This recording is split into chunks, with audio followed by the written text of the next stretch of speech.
The Jewish faith about how creation works is not that creation was sort of a instantaneous thing, that God did it and took his hands off. But the Jewish faith, actually, they call him God's sustainer, which means without God actually holding the world together now, at this very second, the world wouldn't exist.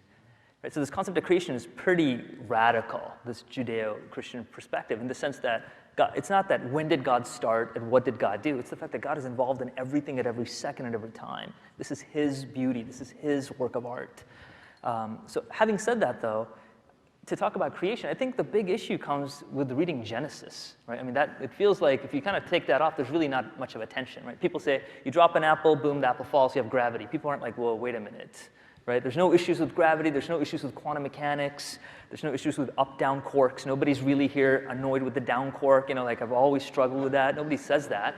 But the big issue is somehow with like biological things, because it feels like, well, Genesis says X, but evolution says this. And I think the danger is that we read Genesis today in America, both sides, people of faith and people who are secular, humanists, atheists, we're both reading it as a document written by journalists who are enlightened, right? We're like, well, Genesis 1 is a reporter, and the reporter's there going, and now day 2, right? We see it, right? It's not, you have to understand, this is a document that's written in a very particular time frame for a particular purpose. In fact, if you read it as a work of a scientific document, you're going to get in big trouble for one reason when you read Genesis 2, the very next chapter.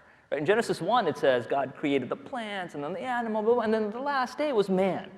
In Genesis 2, I mean, dude, come on, editorial issues. The next chapter says God created man, and then he created all these things. And you're going, you're kidding me, right? I mean, just throw the whole book away. This is a scientific document. One says X is 1 and one says X is 3. That's like a wrong thing. So either the people who put the Bible together are just a bunch of idiots. They're like, dude, let's put it right here, right? Let's put it right next to it. Or they actually care about their faith so much, they've thought it through, the purpose.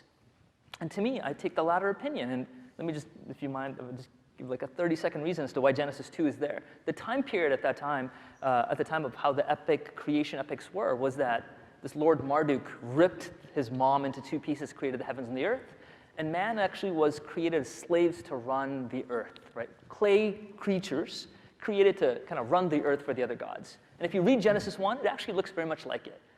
All these things were done, and boom, at the last day, the slaves were made. It looks like it was like an afterthought. And Genesis 2 is there just to set the record straight by saying, if you, for any reason, think that man is an afterthought, let me clarify it from a different perspective. Genesis 2 says man was the point of it. It was the punchline. He was the height of his art form.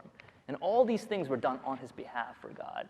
So you have to read it in a different way. And these tensions that feel like they're there, the scientific issue of reading it, just go away. So I really don't see an issue between evolutionary ideas and how the Lord views the creation that we have and how he does it all.